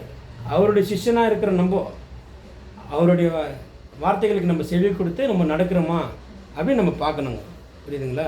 இன்னொரு வசனம் படிங்க. ரோமர் 8ஆம் அதிகாரம் 17வது வசனம். ரோமர் 8:17. நாம் பிள்ளைகளானால் சுதந்திரராமே, தேவனுடைய சுதந்திரம், கிறிஸ்துவுக்கு உடன் சுதந்திரருமாமே, கிறிஸ்துவுடனே கூட நாம் மகிமைப்படும்படிக்கு அவருடனே கூட பாடுபட்டால் அப்படி ஆகும். அதாங்க என்ன சொல்றாருனாக்கா, அவருடைய கூட நீங்கள் போய் ஆளிகை செய்கிறீங்கனாக்கா எல்லாம் கேட்குறதுக்கு சந்தோஷமாக இருக்குது. நம்ம ஆளிகை செய்கிறோம், நம்ம ராஜாக்களை போல் இருக்கிறோம், நம்மளுக்கு இந்த மாதிரி ஒரு சிங்காசனத்தை கொடுத்துருப்பாங்க, நம்ம உட்காந்துட்டு இருப்போம், நம்ம இந்த உலக மக்களை நம்ம என்ன பண்ண போகிறோம், நாய் இருக்க போகிறோம் அப்படின்னு கேட்குறது நல்லா தான் இருக்குதுங்க. ஏன்னா ஒன்றும் இல்லாத நம்ம ஒரு ராஜா பக்கத்தில் போய் உட்காரோனாக்கா எப்படி இருக்குதுங்க, கேட்குறதுக்கு சந்தோஷமாக இருக்குது. ஆனால் என்னன்னாக்கா ஆளிகை செய்கிறோன்னாக்கா பாடுகளும் படணும். நம்ம பாடுகள் மட்டும் வேணாம், ஆளிகை செஞ்சிடறோம்னாக்கா இது எப்படி இருக்குதுன்னா கதை எடுத்துருங்களா.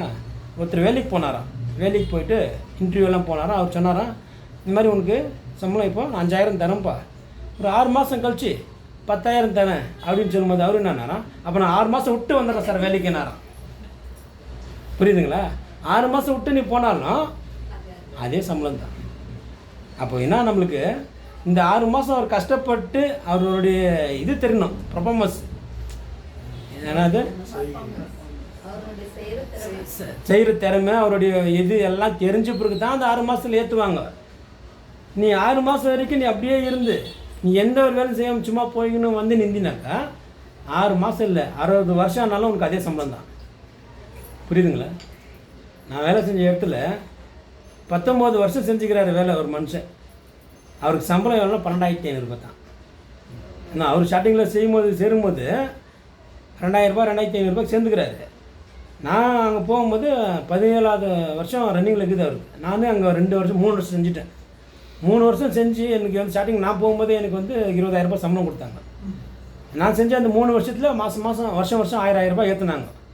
எங்களுக்கெல்லாம் 1000 ஏற்றுவாங்க, அவருக்கு 200 ஏற்றுவாங்க. புரியுதுங்களா? அப்போ என்னன்னாக்கா இருக்கிறாரு 20 வருஷமாக இருக்கிறாரு, இருந்தும் என்ன பண்ணல, வளர்ச்சி இல்லாத நல்லவர் தான். யார்கிட்டையும் சண்டை இல்லை, சாடி இல்லை, எதுவும் இல்லை. அதான் லைஃப்பும் அப்படியே ஆயிடுச்சு. நம்மளும் கிறிஸ்துவுக்குள்ளே வளர்ச்சி இல்லாத போனாக்கா நம்மள என்னவா இருக்கும்? அப்படி தான் இருக்கும். புரியுதுங்களா? அந்த ஊரை சுற்றி பார்க்குறது 12 பேர் போனாங்க இல்லையா? 12 பேரில் வந்து 2 பேர் மட்டும் தான் பேரோட பேர் தான் நம்மளுக்கு வாயில் வரும்.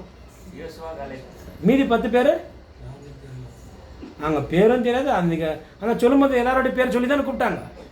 ஏன் தெரியாத போயிடுச்சு? புரியுதுங்களா? வளர்ச்சி இல்லைன்னாக்கா, விசுவாசம் இல்லைன்னாக்கா நம்ம அப்படி தான் இருக்கும். நம்ம பிரகாசிக்கணுனாக்கா என்ன பண்ணணும்? நம்ம வளரணும். புரியுதுங்களா? இன்னொரு ரசனை பண்ணிங்க. பிலிப்பியர் 2ஆம் அதிகாரம் 9லேருந்து 12 வரைக்கும் படிங்க.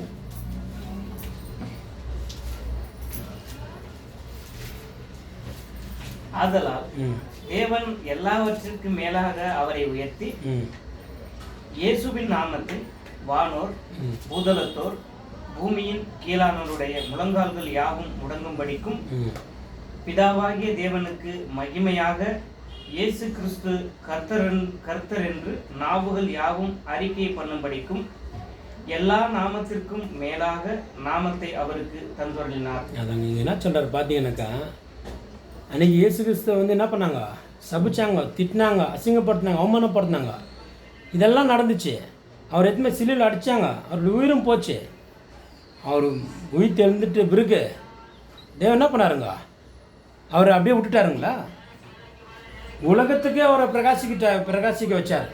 இந்த சம்பவம் நடந்தது எந்த இடத்துல? இஸ்ரேலில் நடந்த சம்பவம் எப்படி உலகம் முழுவதும் பரவச்சு? புரியுதுங்களா? தேவன் என்ன பண்ணார்? தேவனுடைய வார்த்தையை கேட்டு கீழ் படிந்ததுனால அவர் என்ன பண்ணுறாரு? வானம், பூமி, காற்று, மலைகள், குண்டுகள் எல்லா ஜனங்களும் என்ன பண்ணோம்?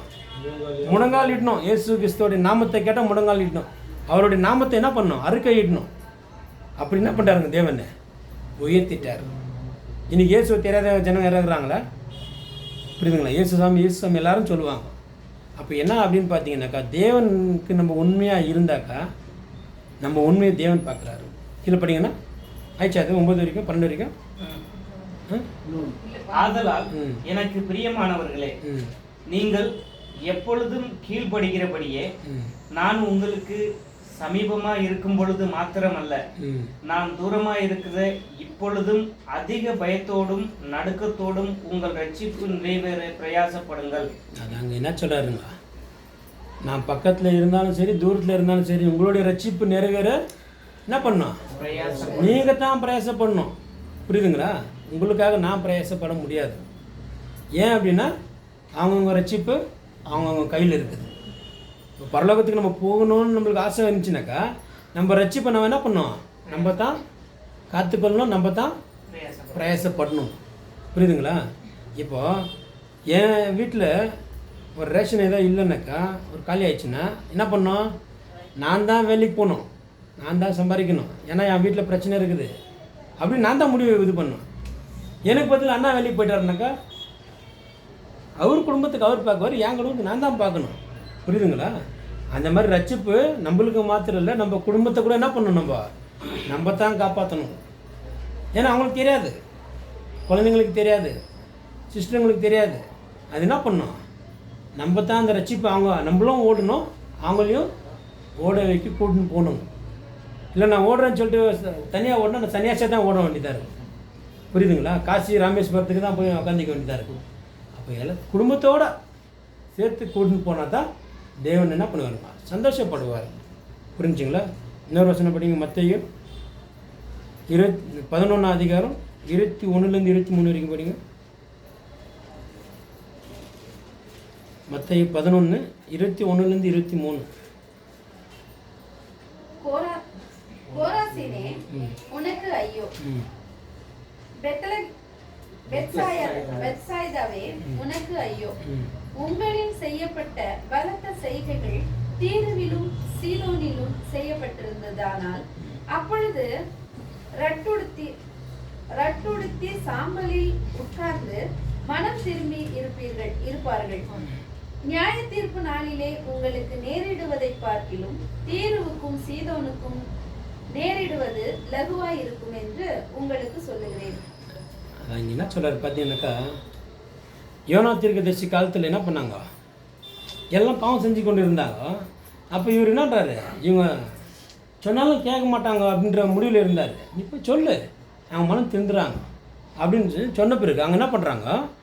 அவங்களுடைய வஸ்திரத்தை எல்லாத்தையும் எடுத்து போட்டு எல்லாம் என்ன பண்ணுறாங்க? அவங்க தேவனுக்காக உபவாசம் இருந்து அந்த சொன்ன வார்த்தையை ஏற்றுக்கொள்கிறாங்க. ஆனால் இன்றைக்கி நம்ம ஏற்றுக்கொள்ளாத போயிட்டாக்கா என்ன சொல்கிறாங்க லாஸ்ட்டில்? சோதாம் குமாருக்கு நடந்ததை பார்க்கலாம். படிங்க. படிங்க. நியாய தீர்ப்பு நாளிலே உங்களுக்கு நேரிடுவதை பார்க்கிலும் தீருவுக்கும் சீதோனுக்கும் நேரிடுவது லகுவாய் இருக்கும் என்று உங்களுக்கு சொல்லுகிறேன். அதுதாங்க நியாய தீர்ப்பு காலத்தில் வரும்போது இப்போ இந்த பட்டணம்லாம் அழிஞ்சு போயிட்டு நம்ம பார்த்துருக்குறோம் இல்லையா? அவங்கள்தே பரவாயில்ல அப்படின்ற மாதிரி இருக்குன்றாரு. எதுக்காகன்னா இப்போ ஒரு காலமும் நம்ம பார்த்துருக்குறோம்.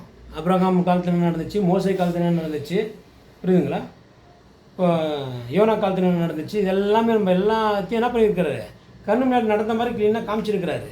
மீண்டும் நம்ம இந்த உலகத்துக்கு ஆசைப்பட்டுன்னு இந்த உலகத்தில் இந்த உலக ஆசைகள் உலக மயக்கத்துக்கு நம்ம போய் கொண்டு இருந்தாக்கா நம்மளுக்கு நியாய தீர்ப்பு காலத்தில் நடக்கிறதுனா இருக்கும் ரொம்ப பெருசாக இருக்குன்றாரு. அப்போது என்னன்னாக்கா அந்த உலக மக்கள் கூட நம்மளை பார்த்து என்ன பண்ணுவாங்க? சிரிக்குவாங்க. ஏன்னாப்பா நீங்கள் இந்த மாதிரி ஆகிட்டுக்கிறீங்க அப்படின்ட்டு. புரியுதுங்களா? கேரக்டரு, பேச்சு, ட்ரெஸ்ஸு இதெல்லாம் நம்ம கிறிஸ்துவத்தில் காமிச்சிட்டு நம்ம உள்ளத்தில் நம்ம கிறிஸ்துவ போல் நம்ம இல்லாத போயிட்டாக்கா தேவன் எதை பார்க்குறாருங்க? உள்ளத்தை பார்க்குற தேவன்கிட்ட நம்ம மறைக்க முடியுங்களா? எங்கே ஓடினாலும் என்ன பண்ணுவாருங்க?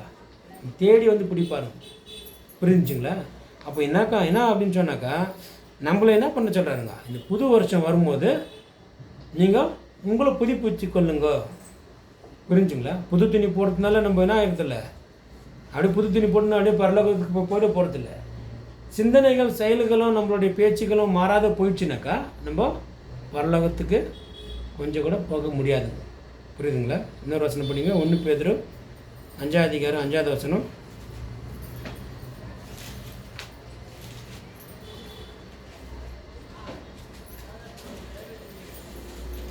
1 பேதுரு 5:5. ஆகையால் ஏற்ற காலத்திலே தேவன் உங்களை உயர்த்தும்படிக்கு அவருடைய பலத்த கைக்குள் அடங்கிருங்கள்.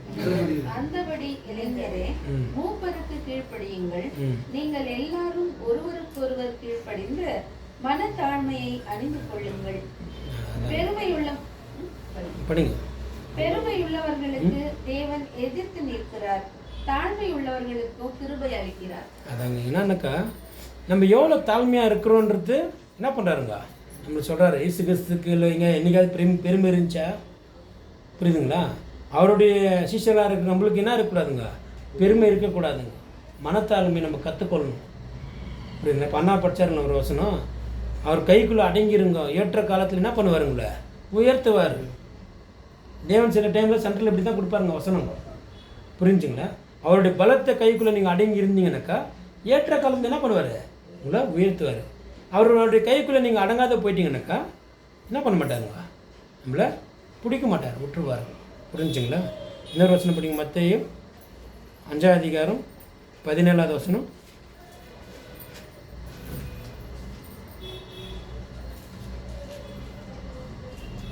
நியாயப்பிரமாணத்தை ஆனாலும் தீர்க்க தரிசனங்களை ஆனாலும் அழிக்கிறதற்கு வந்தேன் என்று எண்ணிக்கொள்ளாதேயுங்கள். அழிக்கிறதற்கு அல்ல, நிறைவேற்றுகிறதற்கே வந்தேன். அதாங்க நிறைவேற்றுறதுக்கே வந்தேன் அப்படின்றாரு. என்ன நிறைவேற்றினாருங்க? அவர் தேவன் சொன்ன வார்த்தையை நிறைவேற்றுறதுக்காக வந்தார். இப்போ நம்மளை அழைச்சிட்டாருங்க, பரமாளிப்புக்கு நம்மளை அழைச்சாச்சு, நம்மளை கூட்டின்னு போகிறாருங்க. இப்போ பார்த்தீங்கன்னா இந்த ரன்னிங் ரேஸ் ஓடுறாங்க இல்லையா, ஓட்டப்பந்தயம் ஓடுறாங்க இல்லையா, ஓட்டப்பந்தயத்தில் 20 பேர் வந்து நிற்கிறாங்க லைனாக. 20 பேர் வந்து நின்ன உடனே அவங்களுக்கு இதாங்கப்பா நீங்கள் வந்துட்டீங்க சொல்லிட்டு பதக்கத்தை கொடுத்துட்றாங்களா? என்ன பண்ணோம்? ஓடணும், ஓடி முடிக்கணும்.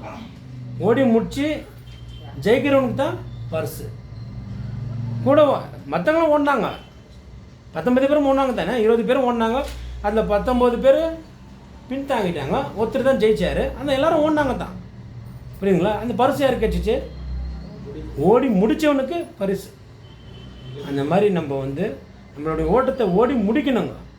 பாதியில் நின்றுட்டாலோ உக்காந்துட்டாலோ நம்ம என்ன பண்ண முடியாது, ஜெயிக்க முடியாது, பரலோகத்துக்கு போக முடியாது. நம்ம பரலோகத்துக்கு போகணுன்னாக்கா அதுக்கான காரணம் இதுதான். பைபிள் படிக்கணும், வசனம் ஜெபம் பண்ணணும். என்னத்துக்காக சொல்லுங்கள்?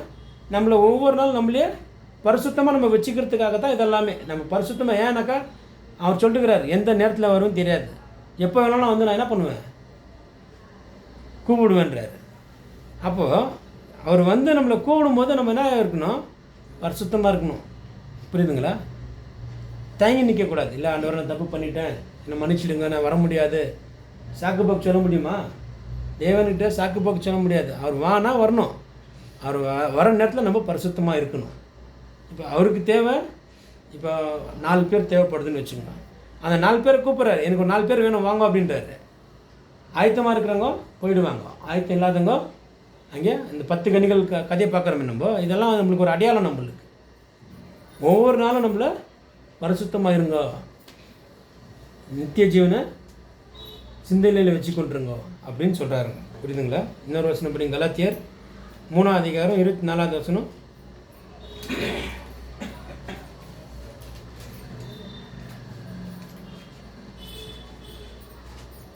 கலாத்தியர் 3:24. இவ்விதமாக நாம் விசுவாசித்ததினாலே நீதிமான்கள் ஆக்கப்படுவதற்கு நியாய பிரமாணம் நம்மை கிறிஸ்துவினிடத்தில் வழிநடத்துகிற உபாதியாய் இருக்கிறது. அதாங்க என்னன்னாக்கா, இந்த நியாயப்பிரமாணம்லாம் யாருக்காக கொடுத்துக்கிறாங்கனாக்கா நமக்காக தான் கொடுத்துருக்குறது. கிறிஸ்துவுக்காக, கிறிஸ்துவை போல் நம்ம என்ன பண்ணோம், இப்போ நம்ம நினச்சிருக்கிறோம் கிறிஸ்துவுக்காக நம்ம வாழ்கிறோம். கிறிஸ்துவுக்காக வாழ்கிறோம் அப்படின்னாக்கா கிறிஸ்துக்காக நம்ம வாழ்கிறது பிரயோஜனம் இல்லைங்க. நமக்காக நம்மளுடைய பாவத்துகளை நம்ம மறித்து நம்ம ஆசைகளை வெறுத்து கிறிஸ்துவை போல் நம்ம வாழ்ந்தாக்கா நம்ம கிறிஸ்துவ மாதிரி இருப்போன்றது பார்க்குறோங்க. இன்னொரு வசனம் பண்ணிங்க, அதுலேயே 5ஆம் அதிகாரம் 14ஆவது வசனம். கலாத்தியர் 5:14.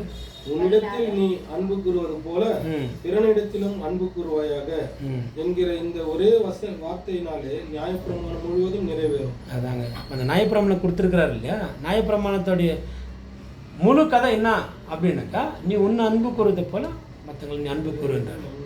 அப்போ மற்றவங்களை நம்ம அன்பு கூர்ந்துட்டாக்கா என்ன பண்ண மாட்டோம், யாரையும் குறை சொல்ல மாட்டோம், குற்றம் கண்டுபிடிக்க மாட்டோம், யாரையும் நம்ம தப்பாக பேச மாட்டோம். புரியுதுங்களா? இப்போ சில பேரெல்லாம் வந்து பார்த்தீங்கன்னாக்கா எதிரில் நல்லா தான் பேசிகிட்டு இருப்பாங்க. புரியுதுங்களா? வாண்ணா உக்காண்ணா உக்காருக்கா சாப்பிடுக்கான்னு பேசுவாங்க. போயிட்டு பிறகு என்ன மாதிரி ஆள் தெரியுமா இவங்க, எப்பா என்ன மாதிரி என்னென்ன பண்ணி விடுவாங்க அப்படின்னு சொல்லிட்டு புறம் பேசுவாங்க. ஏன் பேசுகிறாங்கன்னாக்கா அவங்க மேலே என்ன இல்லை, முழுமையான அன்பு இல்லை. இந்த அன்பு என்ன பண்ணாது, இது இயேசு கிறிஸ்து நம்மளுக்கு கொடுத்துருக்குற அன்பு. இயேசு கிறிஸ்து யார் கொடுத்துருந்து இந்த அன்பு? தேவன் கொடுத்தாரு. அப்போ தேவனுடைய அன்பு நம்மளுக்குள்ளே வரணும்னாக்கா நம்ம பரிபூர்ண மனுஷனாக நம்ம மாறணும். நம்ம முதல்ல பரிபூர்ண மனுஷனாக மாறணும், அதுக்கப்புறம் தான் பரிசுத்தமான மாற முடியும். பரிபூர்ண மனுஷனாகவே நீ மாறலாம், அப்புறம் பரிசுத்தமாக எப்படி மாற முடியும்? புரியுதுங்களா? இன்னொரு வசனம் படிங்க லாஸ்ட்டாக. யூதா 1ஆம் அதிகாரம் 20-21.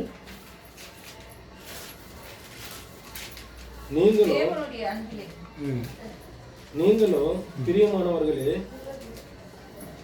உங்கள் மகா பரிசுத்தமான விசுவாசத்தின் மேல் உங்களை உறுதிப்படுத்திக் கொண்டு பரிசுத்த ஆவிக்குள் ஜெபம் பண்ணி தேவனுடைய அன்பிலே உங்களை காத்துக்கொண்டு நித்திய ஜீவனுக்கு ஏதுவாக நம்முடைய கர்த்தராகிய இயேசு கிறிஸ்துவினுடைய இரக்கத்தை பெற காத்திருங்கள். அதாங்க, அவருடைய இரக்கத்தை பெற நம்ம காத்துன்னு இருக்கணும், அவருடைய அன்பை நம்ம பெற்றுக்கொண்டிருக்கணும். அப்போ தான் நம்ம கிறிஸ்துக்குள்ளே நிலைச்சி நிற்க முடியும். இன்னொரு வசனம் படிங்க, எபிரேயர் 12:2.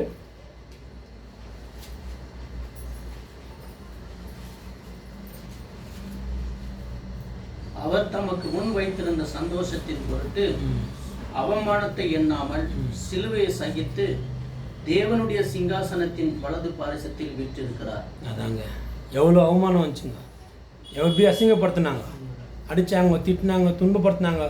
அது வந்து நம்ம யோவான் 19 அதிகாரத்தில் நம்ம பார்க்குறோம் இல்லையா. என்ன பண்ணாங்க, அவரை தலையில் கொட்டுறாங்க, திட்டுறாங்க, துப்புறாங்க, கேலி பண்ணுறாங்க, இதெல்லாம் பண்ணுறாங்க. அதுக்கு முன்னாடி நிறையா கஷ்டப்படுத்துகிறாங்க அவரை. யூதராஜாவோட சிங்கம் இவர் தான் அப்படின்லாம் இது பண்ணுறாங்க. ஆனால் என்ன அப்படின்னா அவர் எதுக்காக வந்தாரோ அந்த வேலை என்ன பண்ணார், மனசில் வச்சுக்கினார். இதெல்லாம் நடக்கும் தெரியும் அவருக்கு, புரியுதுங்களா. இந்த அவமானம் வரும், அசிங்கம் வரும், இதெல்லாம் வரும் தெரியும். அதுக்காக என்ன பண்ணார், இதெல்லாம் அவர் பெருசாக நினைக்கல. ஏன்னா அது எதை பார்த்தாருங்க, அவர் அவருக்கு முன்னாடி இருக்கிற அந்த சந்தோஷத்தை மட்டும்தான் பார்த்தாரு. நான் இங்கே சிலுவையில் அடித்து மறித்து செத்து நான் போனாலும் பரவாயில்ல, நான் எங்கே இருப்பேன், தேவனுடைய வலது பக்கத்தில் அவரோட சிம்மாசனத்தின் பக்கத்தில் நான் இருப்பேன் அப்படின்னு சொல்லிட்டு அங்கே அவர் சொல்லியிருந்தால்தான் தேவன் என்ன பண்ணாருங்க, உயர்த்தினார் இல்லையா. வானம், பூமி, மலைகள், குண்டுகள் எல்லாம், மிருக ஜீவங்கள், ஜனங்கள் எல்லாம் என்ன பண்ணோம், இயேசுடைய நாமத்துக்கு முழங்கால் இடணும், இயேசுவை துதிக்கணும். அவர் துதிக்காத நாவுகளே இல்லை, புரியுதுங்களா. அதான் அங்கே சொல்கிறார். இப்போ இந்த வார்த்தையை சொல்கிறாரு. இப்போ 12:2 படிங்களா. எபிரேயர் 12:2. அவர் தமக்கு முன் வைத்திருந்த சந்தோஷத்தின் பொருட்டு அவமானத்தை எண்ணாமல். அதுதாங்க என்னன்னாக்கா அந்த சந்தோஷத்தை மட்டும்தான் பார்த்தாரு, அவமானத்தை எண்ணல. அப்புறம் சிலுவையை சகித்து தேவனுடைய சிங்காசனத்தின் வலது பாரிசத்தில் வீற்றிருக்கிறார். அதாங்க இன்னைக்கு எங்கே இருக்கிறாருனாக்கா தேவனுடைய வலது பக்கத்தில் வீற்றிருக்கிறார். இப்போ தான் சொல்கிறாருங்க அந்த வார்த்தையை, புரியுதுங்களா. படிங்க. அது யோவான் 19:28. அதன் பின்பு எல்லாம் முடிந்தது என்று இயேசு அறிந்து வேத வாக்கியம் நிறைவேறத்தக்கதாக தாகமாய் இருக்கிறேன் என்றார். அதாங்க என்ன சொல்கிறாருங்க, எல்லாம் முடிஞ்சிச்சுன்றார். ஆதாமில் தொடங்கி இயேசு கிறிஸ்துக்கிட்ட வந்து என்ன ஆச்சுங்க, எல்லா விஷயமும் முடிஞ்சிடுச்சு. எதுக்காக ஆதாம் இந்த உலகத்துக்கு அனுப்புனாரோ அந்த விஷயத்தை என்ன பண்ணார், அவர் விட்டுட்டார். இந்த மரணத்தை அங்கே விட்டுட்டார். அந்த மரணத்தை என்ன பண்ணார், இவருடைய மரணத்தை கொடுத்து ஜெயித்து நம்மளுக்கெல்லாம் நித்திய ஜீவனத்தை கொடுக்க போகிறாரு, புரியுதுங்களா. அதுக்காக தான் சொல்கிறார் எல்லாம் முடிஞ்சிச்சு. அதுதான் சொல்கிறாரு. இந்த வசனத்தினுடைய தலைப்பு என்னன்னாக்கா ஒரு தொடக்கத்தை பார்க்கணும், முடிவு நல்லது. இன்னைக்கு கிறிஸ்மஸ் வருது இல்லையா. கிறிஸ்மஸ் வந்து தொடக்கம், இயேசு பிறக்கிறாரு, புரியுதுங்களா. அந்த தொடக்கம், முடிவு சிலுவையில் காமிக்கிறார். அதுக்கு சிலுவைக்கு அப்புறம் என்ன நடக்குதுன்னாக்கா இந்த உயிர்த்தெழுதல் நடந்த பிறகு வானம், பூமி, காட்டு, கடல், மலைகள், குண்டுகள் எல்லா ஜனங்களும் என்ன பண்ணோம், இயேசுடைய நாமத்துக்கு முழங்கால் இடணும். இது தேவனுக்கு நாம இருக்குதான், மகிமையாக இருக்குதான், புரியுதுங்களா. அந்த மாதிரி இன்றைக்கி நம்ம அந்த மகிமையான இடத்துக்கு போகணுன்னாக்கா, நம்ம மகிமையாக மாறணுன்னாக்கா நம்ம முதல்ல மனுஷனாக மாறணும், அப்புறம் பரிசுத்தமான மனுஷனாக மாறணும், நீதிமானாக மாறணும், அப்புறம் தான் நித்திய ஜீவன் போக முடியும், புரியுதுங்களா. தேவன் இந்த வார்த்தைகளை கொடுத்ததுக்காக தேவனுக்கு நன்றி சொல்லுவோம். பிதாவாகிய தேவனுக்கும் கர்த்தராகிய இயேசு கிறிஸ்துக்கும் நன்றி தெரிவித்துக்கொள்ளும். பொறுமையாக கேட்ட சகோதர சகோதரிக்கும் நன்றி.